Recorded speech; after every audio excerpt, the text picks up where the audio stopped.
In today's video, I'm going to teach you how to create a new dashboard and connect boards in Chrome. To get started, open Google Chrome and make sure you're signed into the platform where you want to build your dashboard. Once you're on the main workspace screen, look over to the left-hand sidebar. This is where you'll usually find your navigation tools, including the option to create something new inside your workspace.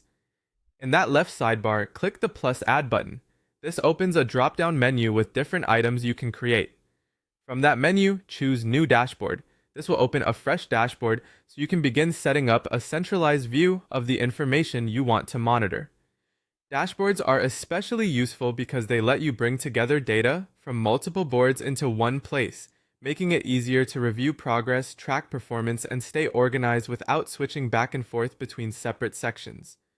After the new dashboard opens, the next step is to connect the boards you want this dashboard to pull data from. Look for the Connect Boards option and click it. You'll then see a list of available boards. Go through that list and check the boxes next to the boards you want to track. Take a moment here to choose carefully, since the boards you connect will determine what information is available for your dashboard widgets later on. If you're building a dashboard for a specific team, project, or workflow, make sure you select the boards that are most relevant to that purpose. Once you've selected the boards you want, move to the top area of the blank dashboard canvas and click Add Widget. This is where your dashboard starts to become useful and visual. Widgets allow you to display the connected board data in different formats, depending on what you need to see. At this stage, the important thing is simply opening the widget menu so you can begin customizing how your information will appear on the dashboard.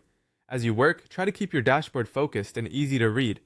A clean setup makes it much easier to understand your data at a glance. And that's it. You've opened Chrome, created a new dashboard,